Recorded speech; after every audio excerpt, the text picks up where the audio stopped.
4 faces on a single being, 6 wings covering a body engulfed in flames, spinning wheels covered in eyes that never stop watching. This is not science fiction. This is what the Bible actually describes when it talks about angels. And the first thing each one of them says upon appearing before a human being is always the same. Do not be afraid.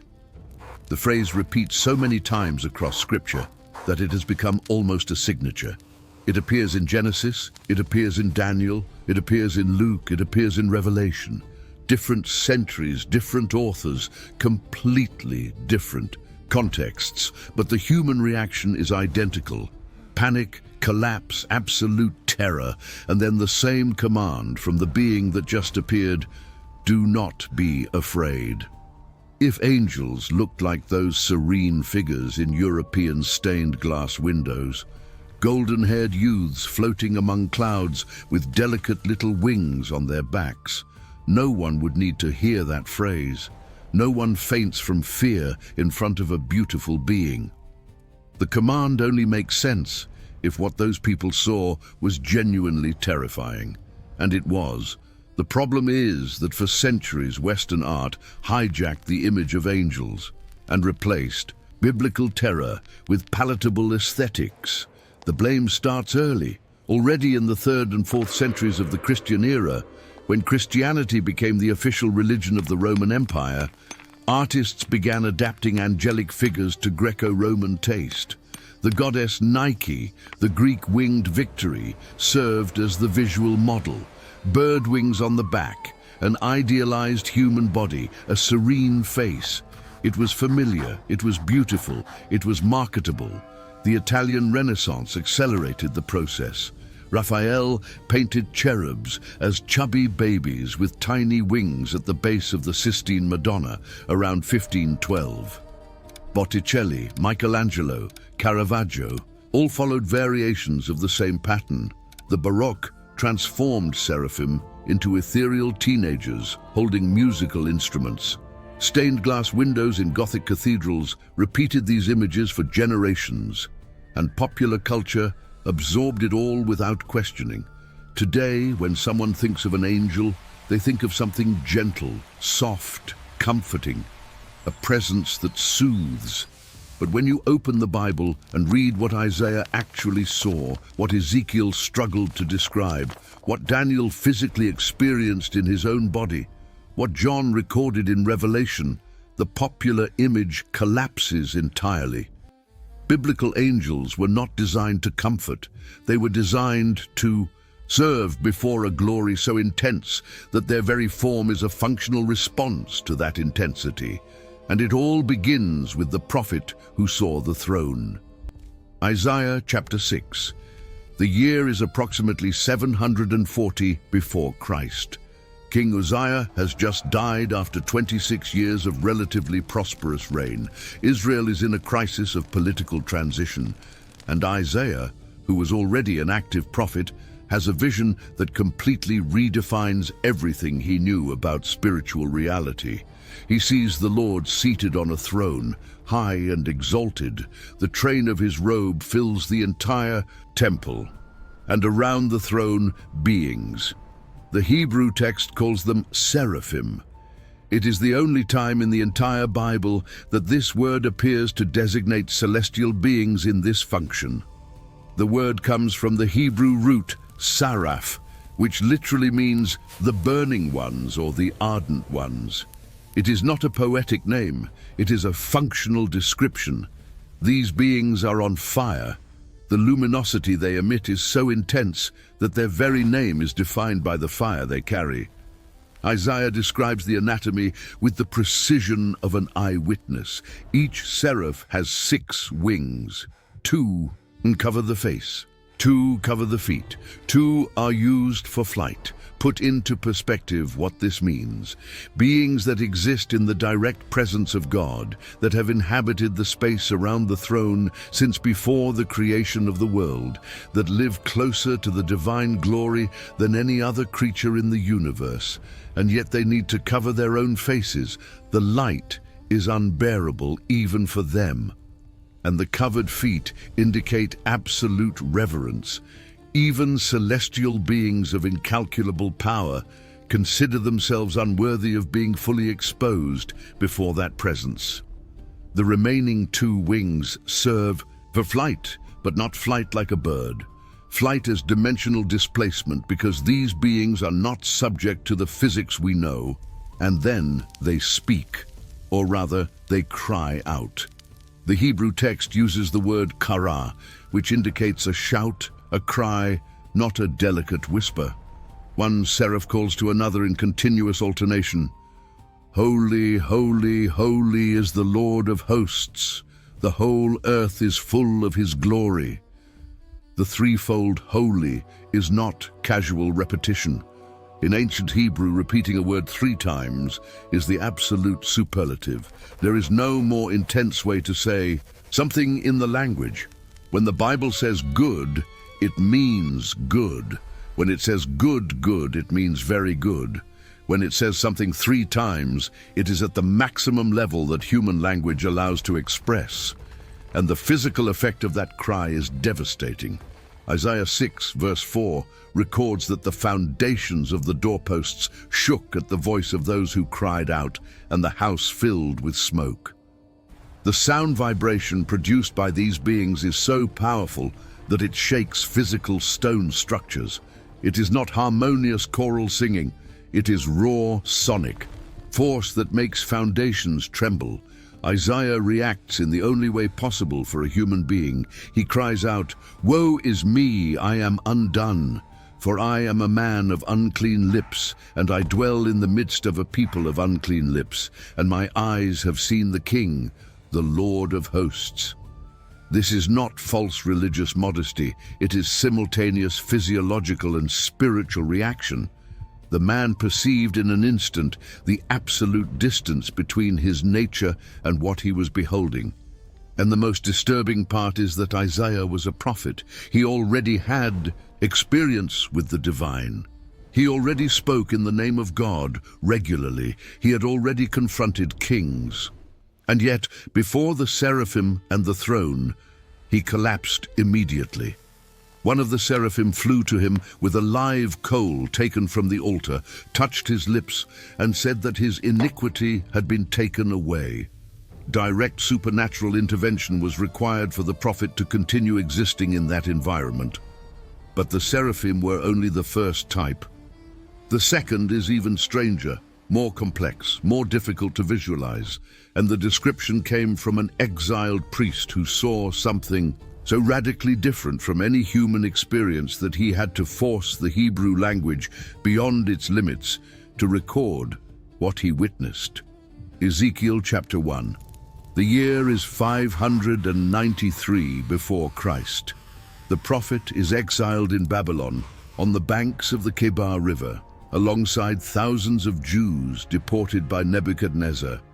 He was 30 years old, a priest by lineage, and then the heavens open. What he sees from that moment forward occupies 30 verses of extremely detailed description, and yet Ezekiel constantly repeats the expressions resembling, like the appearance of, had the form of, because the available Hebrew words were not sufficient to capture what his eyes were registering. He was not inventing artistic metaphors. He was desperately struggling to translate something that his vocabulary simply could not encompass. From the midst of a stormy cloud coming from the north, surrounded by continuous fire and intense brightness like incandescent metal, 4 living creatures emerged.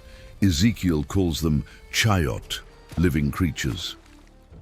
Centuries later, in chapter 10 of the same book, having a second similar vision, he identifies these beings as cherubim, the same category of beings that God placed with flaming swords at the entrance of Eden in Genesis chapter 3 to guard the way to the tree of life, the same category whose images were sculpted in gold atop the mercy seat, the cover of the Ark of the Covenant, in the tabernacle built by Moses in the desert. But their actual form, the form Ezekiel saw without filter, is radically different from any decorative sculpture. Each cherub had a general humanoid shape, but the resemblance stopped there. They had 4 faces, In front, the face of a man. To the right, the face of a lion. To the left, the face of an ox. Behind, the face of an eagle. 4 faces on a single head, each pointing toward one of the 4 cardinal directions simultaneously. This means they never needed to turn.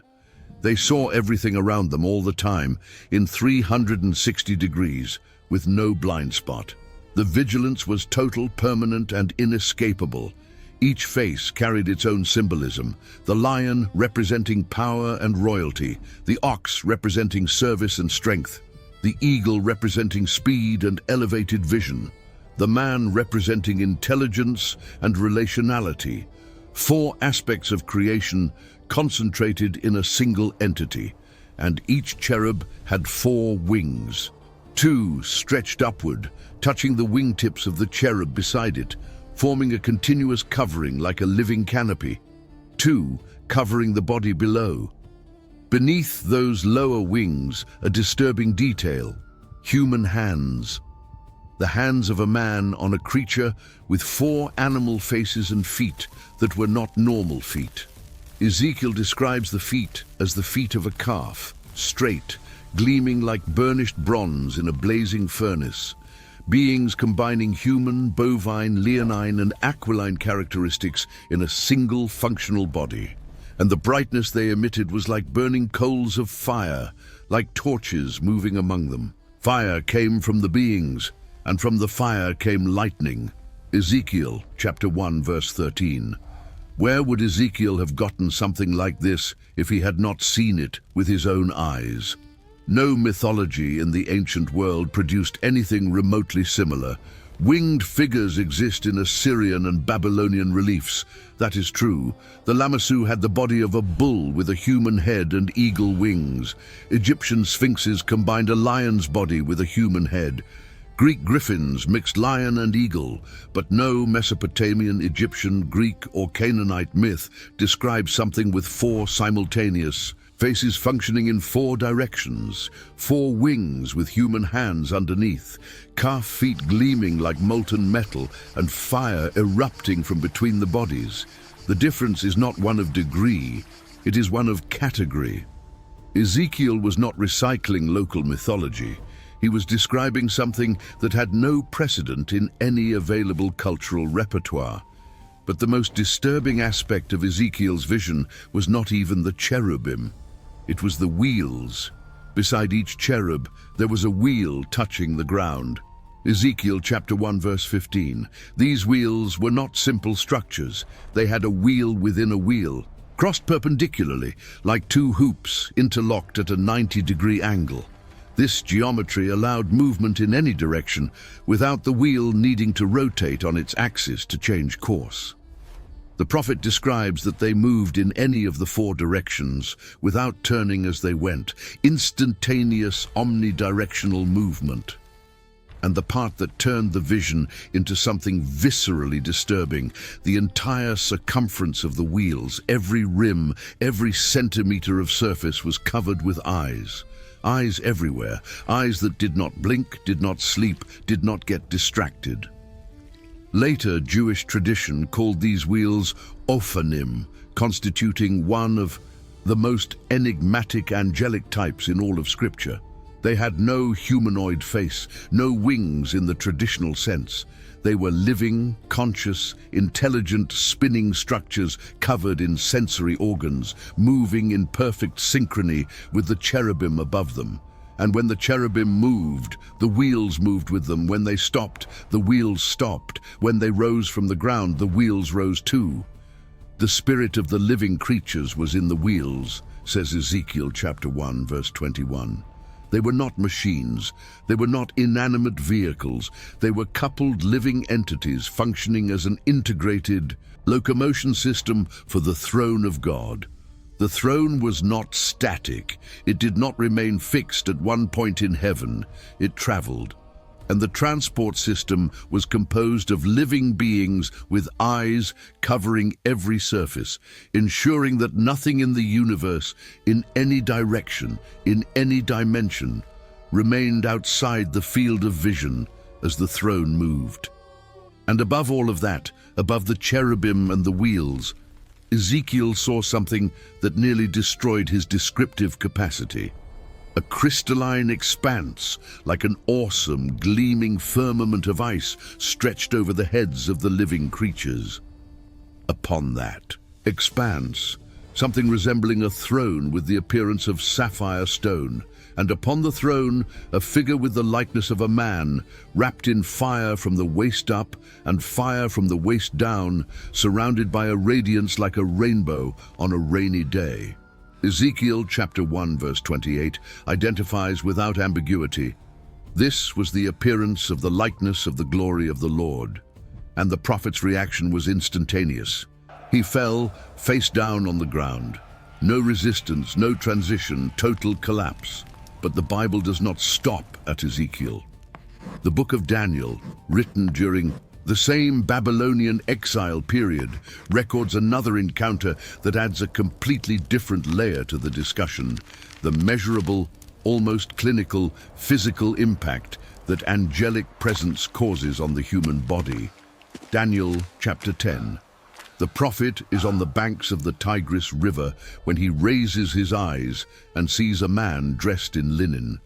The description is meticulous, almost medical in its precision. A body like beryl, a translucent precious stone with a glassy greenish sheen. A face like lightning, eyes like flaming torches, arms and feet with the appearance of gleaming burnished bronze, and a voice like the sound of a multitude. Not a single voice, a sound of an entire multitude speaking simultaneously, coming from a single mouth. A wall of sound concentrated in one entity. Daniel was accompanied by other men. They did not see the being, but they felt the presence. The text says a great terror fell upon them, and they fled to hide. Something invisible to their eyes affected their nervous system so intensely that the response was instinctive flight. Like an animal before a predator, Daniel was left alone, and what happened to his body is describable in modern physiological terms. He lost all muscular strength. His face turned pale to the point of disfigurement. No strength remained in him at all, and when he heard the voice of the being, he fell into a deep sleep with his face to the ground. It was not a devotional choice. It was involuntary physiological shutdown. Daniel's central nervous system simply switched off in the face of excessive sensory input, like a fuse that blows to protect the circuit. The being touched Daniel and set him on his hands and knees, trembling. Touched his lips so he could speak again. Touched a third, time to restore strength to his body. 3 consecutive supernatural interventions required for a human being to even maintain functional posture in the presence of that entity. And the angel's first complete sentence, "Do not be afraid, Daniel." The same signature, because without that word, the prophet would have remained paralyzed indefinitely. Now fast forward approximately 6 centuries. Revelation chapter 4. John, the apostle who leaned his head against Jesus' chest during the Last Supper, is transported in the Spirit to the celestial throne room. And what he sees confirms and expands everything Isaiah and Ezekiel described centuries earlier, without John necessarily having access to those texts at the moment of the visionary experience. Around the throne, 4 living creatures full of eyes in front and behind. The first creature was like a lion, the second like a calf, the third had a face like a man, the fourth was like a flying eagle. Each of the 4 had 6 wings, and they were full of eyes all around and within, eyes not only on the visible outer surface but internally. The observation is total, penetrating, multidimensional, inescapable. These beings do not merely see everything around them, they see through themselves. The transparency is absolute, and they do not rest day or night, saying continually, "Holy, holy, holy is the Lord God Almighty, who was and is to come." Uninterrupted repetition, without pause, without sleep, without exhaustion, without boredom. Since the moment they were created, these beings do one single thing: declare the holiness of God. They have never stopped.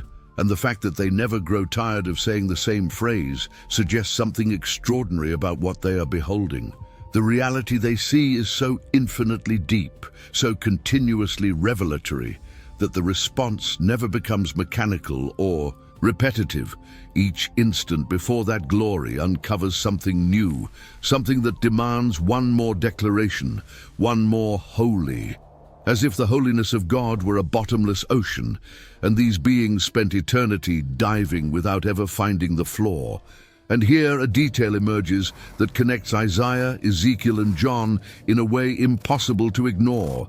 Isaiah saw seraphim with 6 wings crying, "Holy, holy, holy." Ezekiel saw cherubim with 4 faces and 4 wings. John saw living creatures with 6 wings, 4 different faces, and covered in eyes, crying, "Holy, holy, holy, day and night." It is as if John saw a fusion of the 2 earlier accounts, a definitive version combining elements of Isaiah's seraphim with elements of Ezekiel's cherubim. 6 wings like the seraphim, 4 faces like the cherubim, eyes like Ezekiel's wheels, and the threefold cry identical to Isaiah's 700 years earlier. The convergence is extraordinary, and no theory of literary borrowing satisfactorily explains why John would describe exactly that specific combination if he were not reporting direct observation. But there is a category of angelic appearance that contrasts radically with all of this, and it happens to be the most frequent in biblical narratives: angels in completely human form. In Genesis 18, 3 beings appear to Abraham at the oaks of Mamre. The text calls them simply men. Abraham runs to meet them, bows down, offers water to wash their feet, orders bread, butter, milk, and a fattened calf to be prepared.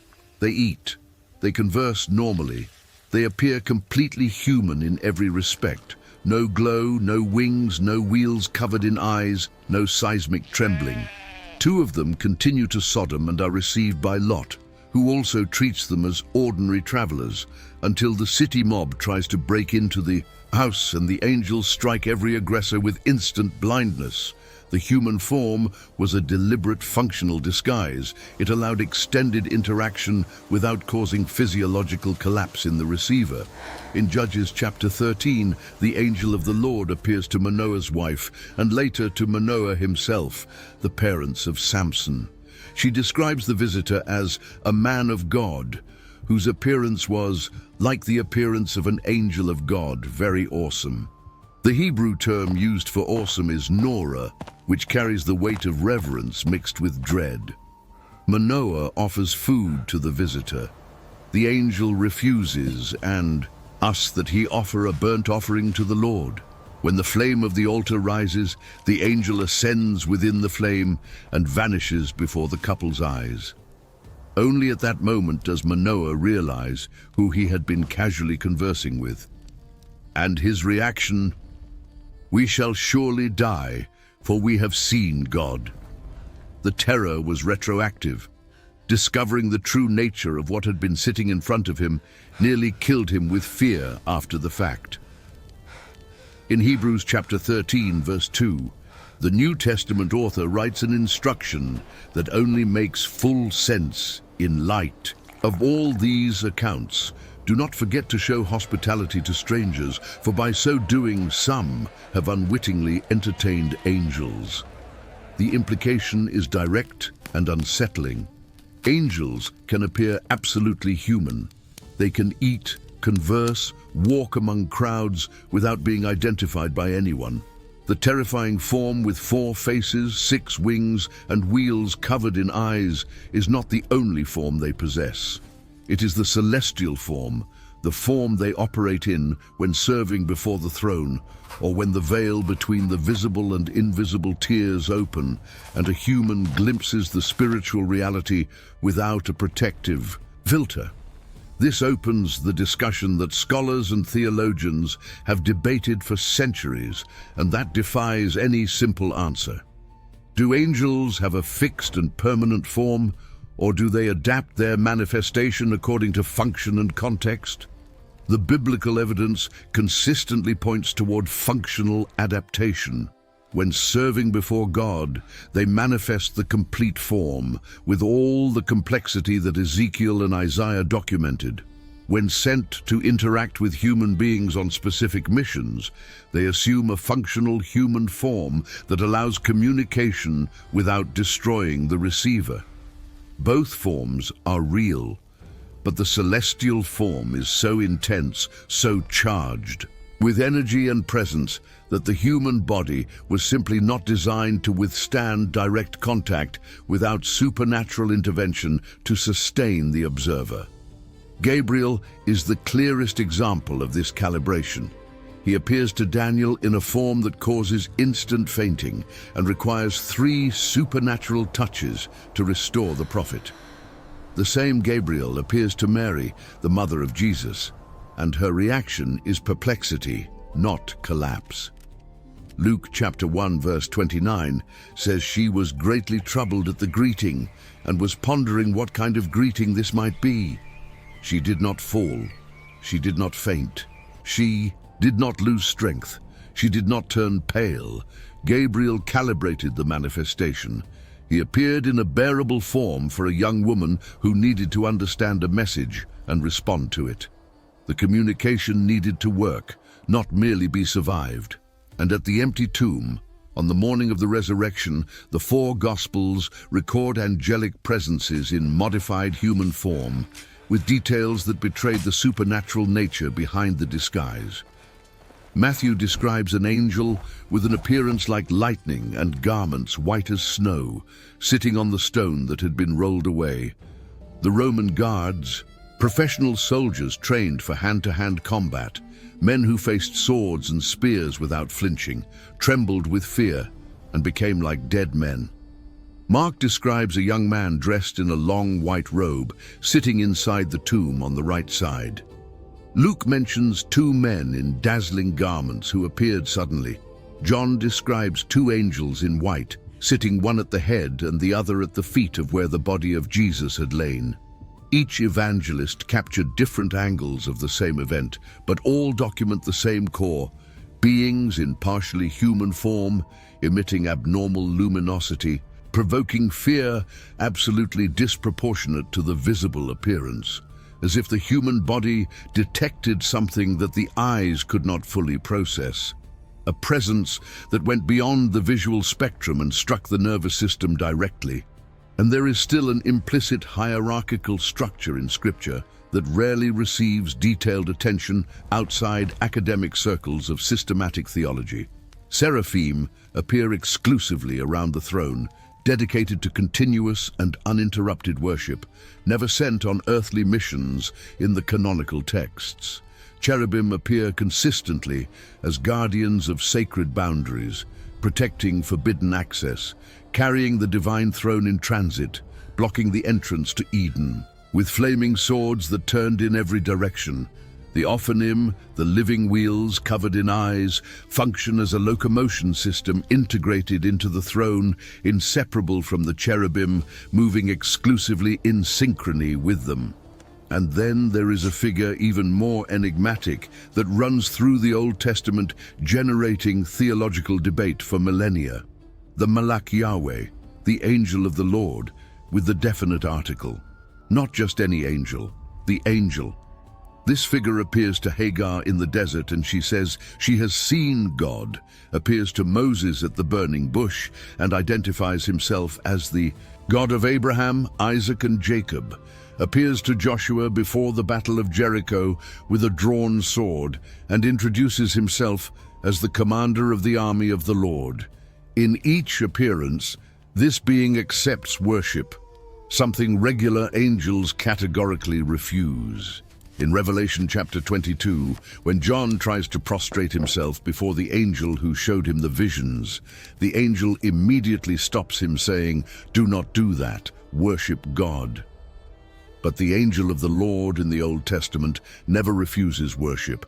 Many theologians interpret these appearances as Christological theophanies, pre-incarnation manifestations of Christ. Others classify them as an angel of the highest rank with delegated authority to speak in the first person divine. The debate remains open, but the distinction is significant for understanding that the biblical angelic world is far more stratified and complex than popular culture ever represented. Archangels like Michael appear in contexts of spiritual warfare and conflict between supernatural powers linked to nations. Daniel chapter 10 records that Michael, identified as one of the chief angelic princes, came to help the messenger angel who had been resisted by the prince of the kingdom of Persia for 21 consecutive days. 3 weeks of confrontation in the spiritual realm between angelic entities, while Daniel fasted without receiving an answer on earth. And Gabriel appears consistently as the bearer of revelations of maximum importance, announcing to Daniel the 70 prophetic weeks concerning the Messiah and announcing to Mary the birth of Jesus. Each angelic type has a defined function, a corresponding form, and a specific sphere of operation. They are not interchangeable. They are not generic. They are specialized like components of a cosmic operating system that functions with absolute precision. And there is a detail that deserves separate attention: the sound these beings produce. It is not merely voice.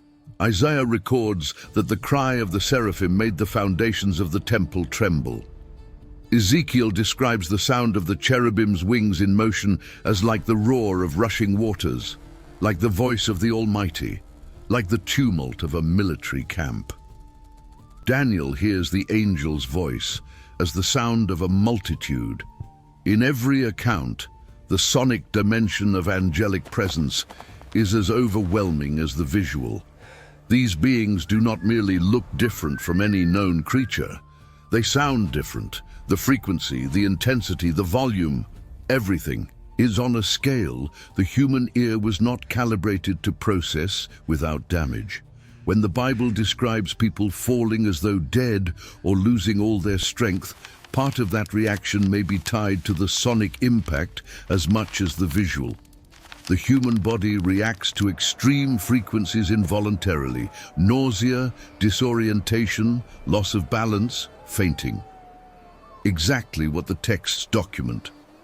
What is most striking when all these accounts are analyzed side by side is not merely the radical strangeness of the individual descriptions.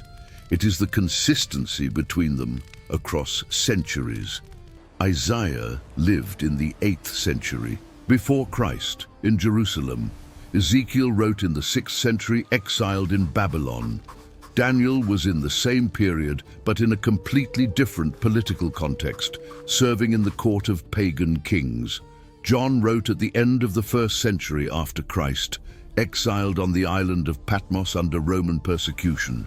4 men separated by up to 800 years of temporal distance, living in different cultures, writing for different audiences, facing radically different circumstances.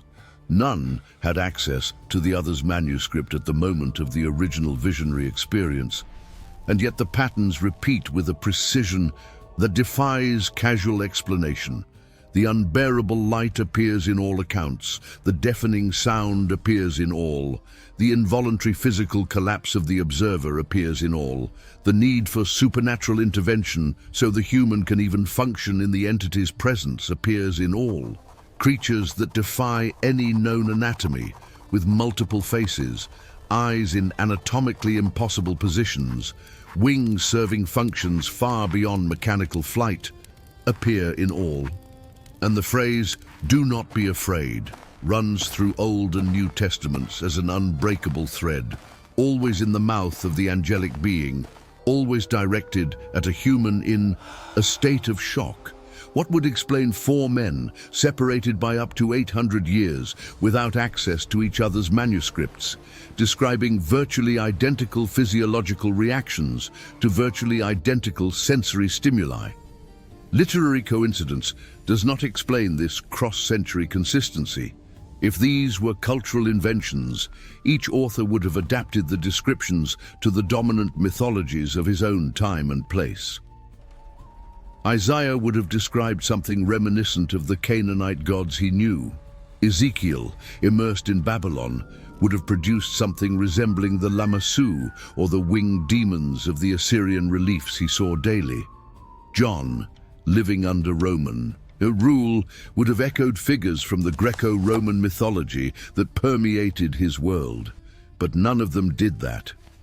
The biblical descriptions are radically different from any neighboring mythology available in each author's cultural repertoire. The burning six-winged seraphim do not exist in the Canaanite pantheon. The four-faced cherubim do not exist in Mesopotamian reliefs, even though hybrid creatures appear there frequently. The living wheels covered in eyes that move in every direction without turning do not exist in absolutely any religious, mythological, or artistic tradition of the ancient world. Zero documented parallel. Zero identifiable cultural precedent. What remains is a possibility that most academics and historians prefer not to verbalize in formal publications, but that the textual evidence places on the table with uncomfortable insistence. Perhaps those men actually saw something. Something that does not belong to the catalogue of normal human experiences or to the imaginative repertoire of any known ancient culture. Something that forced the Hebrew language to break, that compelled priests trained in ritual precision and experienced prophets to stammer with resembling and like the appearance of, because no words existed for it.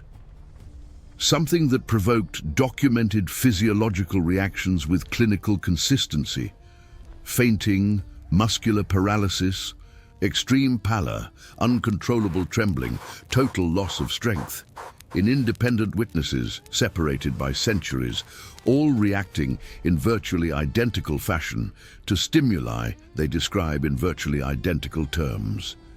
And if they did see, the question that remains is not about the appearance of angels. It is about what else exists on the other side of the veil that has not yet been described.